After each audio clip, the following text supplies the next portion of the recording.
Ficou assim.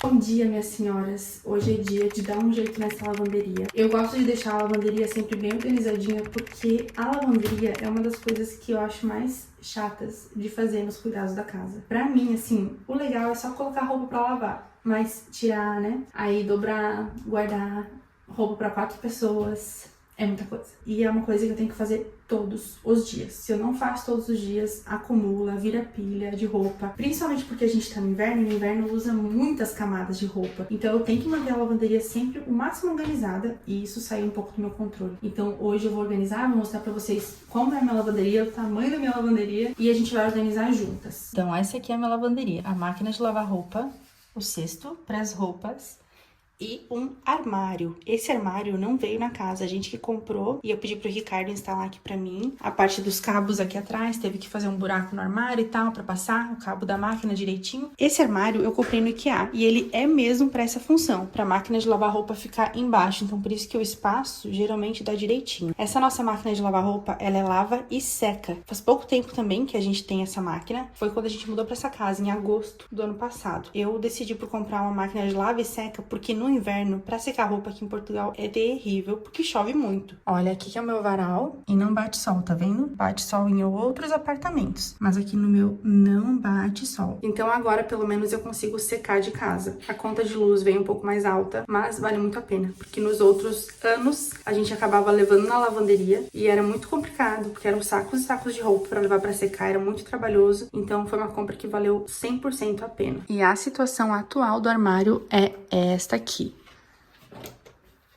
Tá super bagunçado, minhas senhoras. Super bagunçado mesmo. Mas a gente vai arrumar e vai ficar um chuchuzinho.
ficou assim. Quando eu tava colocando a etiqueta aqui dos produtos, acabou a fita bem na parte do amaciador, mas não tem problema, eu vou repor essa fita e depois eu colo aqui, mas como só faltou ele, eu vou saber diferenciar bem fácil, sabão e amaciador, ou amaciante. Aqui em cima ficou toda essa parte de louça, tudo que tem a ver com louça, então da máquina de lavar louça ou da pia mesmo. Produtos que a gente usa mais comumente também estão aqui. Aqui tem essa parte que eu mostrei pra vocês, com as toalhitas de proteção de cores, porque evita que uma roupa manche a outra. Aqui embaixo ficou luvas e máscaras, que a gente usa quando precisa mexer com lixívia, sacos de lixo, panos para mopa, esponja mágica, escovinhas diversas. Aqui ficaram paninhos de microfibra, paninhos que eu uso raramente porque eu sou muito adepta do papel toalha. E por fim, os grampinhos de roupa. Esse polvo é super legal para pendurar as meias e eu comprei lá no IKEA. O que sobrou foi esse baldinho aqui, que ele fica pequeno, então dá para apertar ele e ele fica reto assim. No momento eu tô usando ele para colocar as meias que estão limpas, cheirosas e sem o par. Sempre ouvi aquela história do duende que vem buscar as meias quando ninguém tá olhando. É a única explicação cabível pra mim nesse mundo pra assumir o par das meias. Mas vez ou outra eu encontro uma outra meia perdida, aí eu venho aqui, procuro no cestinho e a meia tá aqui. Aí eu faço o parzinho. Raramente eu preciso usar esse aqui, mas se eu precisar eu só tiro as meias, uso, lavo, deixo secar e depois volto pra essa função. Até eu não comprar uma caixinha só pra essa função das meias, isso aqui vai servir. E eu vou colocar lá em cima do móvel. E eu vou aproveitar agora para secar roupa. Eu lavei umas roupas, elas estão aqui dentro, super cheirosinhas. Então eu vou aproveitar agora para secar.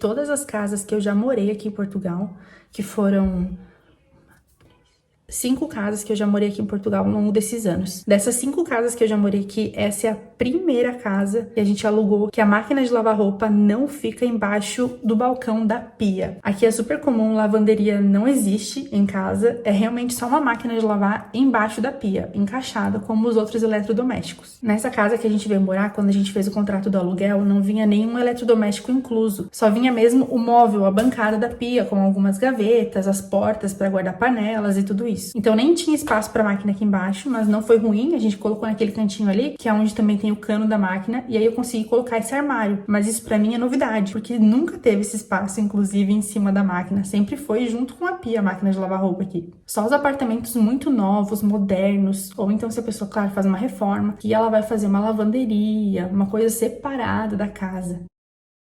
Senhoras, já tô aqui na minha skin confeiteira, e vocês não reparem os meus cabelinhos novos nascendo, porque eu perdi muito cabelo no pós-parto da Margarida. E agora que ela tá fazendo 1 ano que tá voltando a nascer. E tá tudo assim. Não tem como fugir, entendeu? É o que é. E o que eu vou fazer agora, entrando a skin mamãe confeiteira, é preparar a massa dos bolos de aniversários do mês. Não todas as massas, mas algumas. Esse mês é um grande mês, porque em fevereiro eu nasci, a Olivia nasceu e a Margarida nasceu. Ou seja, fevereiro é um mês só de aniversários aqui em casa. Deveria até ser um mês que a gente tira férias, que faz alguma coisa super diferente, quem sabe no futuro. Mas isso quer dizer que a gente tem muitas comemorações. E todas as comemorações vão acontecer aqui em casa. A gente não alugou nenhum espaço de festa, nada disso, porque é muito caro. Então a gente vai fazer aqui em casa mesmo. Só que isso significa que a gente vai precisar dividir as comemorações em 2 dias. Por isso que vocês vão ver muita festinha acontecendo esse mês, e muita decoração e muitos preparativos. E eu espero que vocês gostem desse tipo de conteúdo, inclusive. Mas hoje eu vou fazer minha massa de bolo tradicional, a que eu sempre faço e que sempre dá certo. E dá certo, inclusive, para congelar. Por isso que eu vou congelar ela. Eu vou fazer hoje adiantada e vou congelar, porque eu já sei que ela fica, ó, um chuchuzinho quando descongela. Fica maravilhosa do mesmo jeito, já tô super acostumada a fazer essa massa, então eu vou nela sem dúvida. E eu vou fazer uma receita triplicada, porque a receita normal, ela dá um bolo pequeno a médio, e eu quero um bolão para poder fazer camadas, né, com recheio, e além desse bolão, eu quero colocar a quantidade de massa suficiente em 2 bento cakes, para fazer pro dia do aniversário delas mesmo, para ter um bolinho pequenininho pra gente em casa. Mas a receita que vai estar passando aqui na tela para vocês com os ingredientes, ela é referente a uma receita só, se você quiser fazer um bolo pequeno a médio. E assim, dependendo do tamanho da sua forma, ele pode ficar mais alto, mais baixo, tudo depende. Mas como eu quero um bolo bem grande e ainda 2 pequenininhos, eu vou triplicar. Você ignora a quantidade de ovos que eu tô colocando e você segue o que eu tô colocando mesmo escrito. tá bom? Bora começar, porque falta pouco pro almoço das meninas, falta meia hora pra elas virem almoçar. Hoje eu já tenho almoço adiantado, então é só aquecer, já fiz ontem à noite, só aquecer mesmo. Mas eu tenho que começar logo pra eu conseguir fazer o máximo possível sem elas estarem aqui, né? Porque facilita bastante. E só pra avisar, já pré-aqueci o forno a 150 graus. Pra esse bolo eu prefiro fazer a 150 graus e ficar mais tempo no forno, que ele cresce mais e cresce mais fofinho.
Senhoras, hoje é uma quarta-feira, são 2h18 da tarde e estamos nós dois, né? O pai e a mãe no parquinho com seus filhos, com as suas filhas, no caso. E isso só acontece, a gente só consegue viver esses momentos assim durante a semana, todos juntos, porque o Ricardo tá num emprego diferente agora. O emprego que ele tá tem horários rotativos. Então, por exemplo, essa semana ele trabalha das 11h30 da noite às 7 da manhã. Metade do dia ele passa descansando e a outra metade ele passa com a gente. Então, muitas vezes nos vlogs vocês vão ver, às vezes eu passar o dia inteiro sozinha com as meninas e às vezes eu passar o dia assim, dia de semana com o Ricardo junto, né? Que é muito bom. E aí a nossa vida vai mudando. Cada semana é uma rotina diferente. A rotina das meninas não muda nunca, né? Elas têm a rotina fixa no dia. Mas a minha muda pra caramba e a do Ricardo também. Porque quando ele tá em casa eu consigo fazer certas coisas. Se ele não tá, eu não consigo fazer e vice-versa.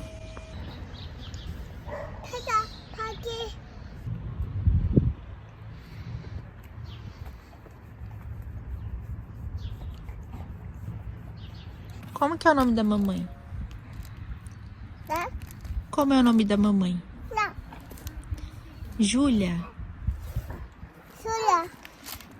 E qual é o nome do papai? Cadu. Muito bem. Júlia. Cadu. Cadu.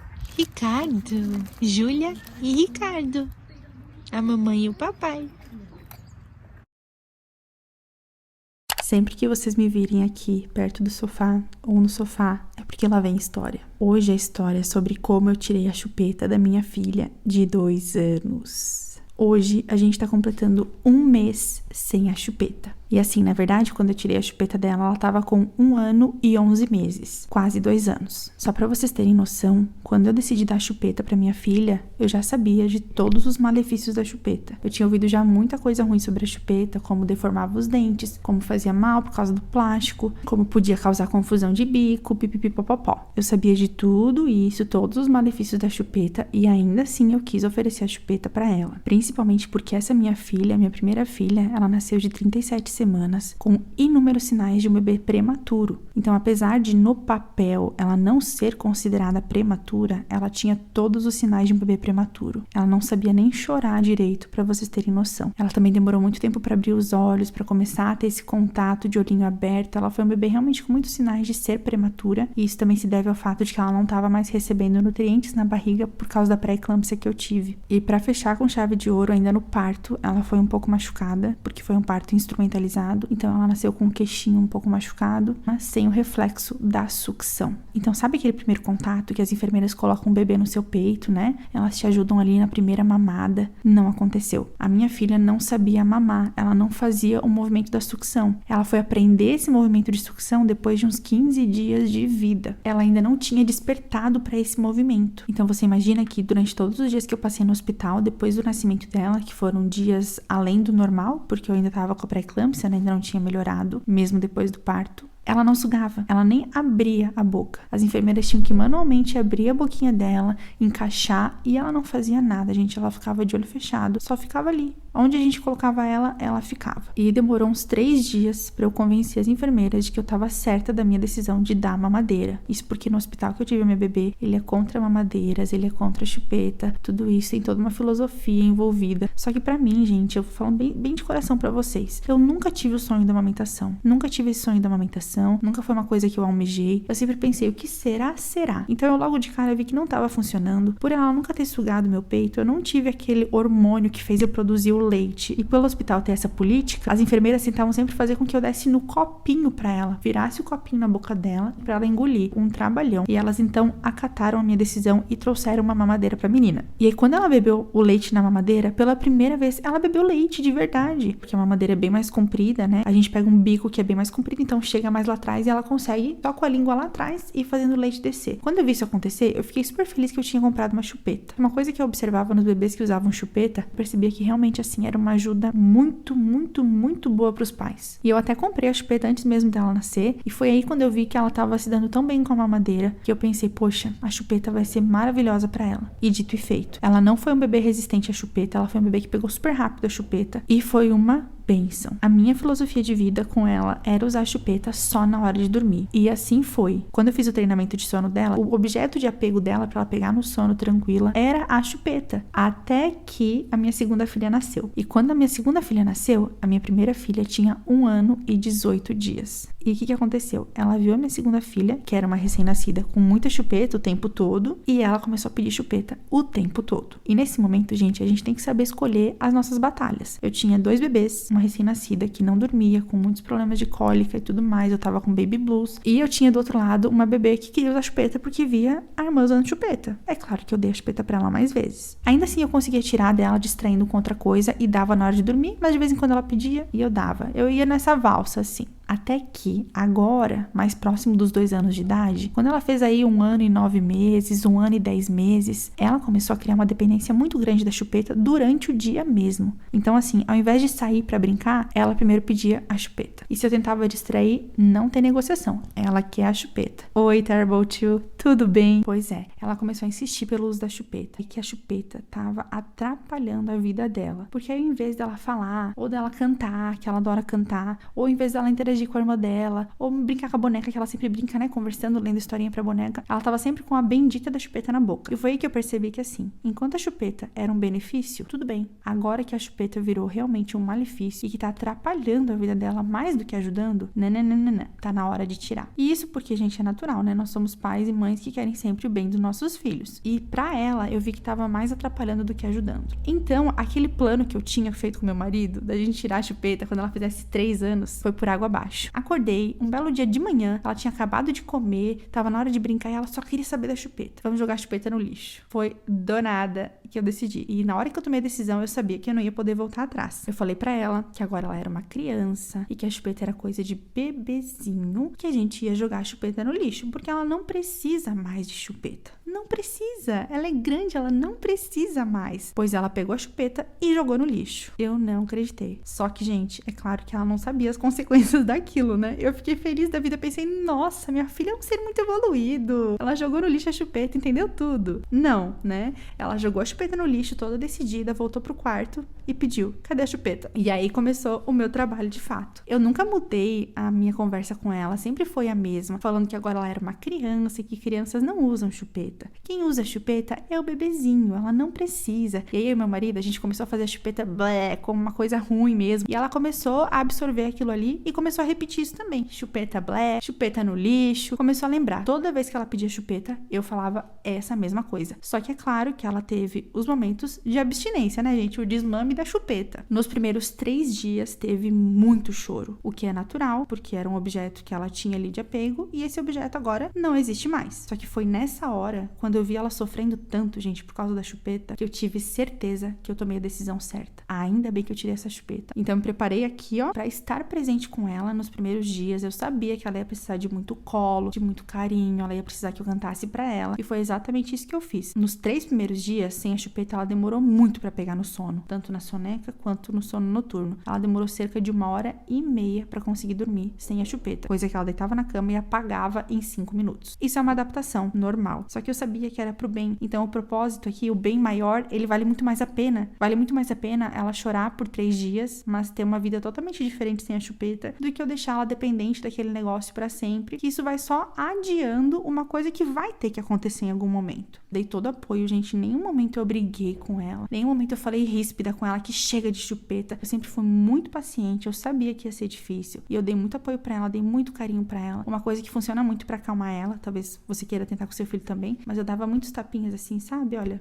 no peito dela, sabe? E ela acalmava demais, aí ela começava quase a adormecer. Então eu fazia isso, eu cantava. E assim nós vivemos os 3 primeiros dias. Um caos completo de choro, mas tinha momentos de calmaria e ela foi entendendo. Depois desses 3 primeiros dias, ela nunca mais pediu a chupeta. Só que se ela vê a lixeira, ela fala às vezes, né? Chupeta, lixo. Então ela lembra do que aconteceu, ela lembra, ela já entendeu, ela não pede. Agora, só pra vocês terem uma ideia, já faz um mês que ela tá sem chupeta e ela adormece em cerca de 5 minutos novamente, sem chupeta. Então foi assim que aconteceu aqui em casa, a retirada da chupeta. Eu tô bem feliz com a minha decisão. E pra minha segunda filha, agora ela tá com 11 meses, né? Ainda não fez um aninho. Ainda não nasceu nenhum dentinho da Margarida. Então eu tô com dó de tirar dela antes dos dentinhos nascerem, pelo menos os primeiros, porque eu sei que ajuda na dor, né, gente? Mas eu não pretendo tirar com a mesma idade da Olivia, eu quero tirar antes. O meu limite vai ser mesmo, acho que 1 ano e meio, por aí. Pretendo tirar dela também. E agora, meus querubim amado, vou me despedir de vocês, porque vou começar as preparações dos aniversários que estão vindo por aí e que vocês já vão poder acompanhar no próximo vlog. Um beijo! E até a próxima.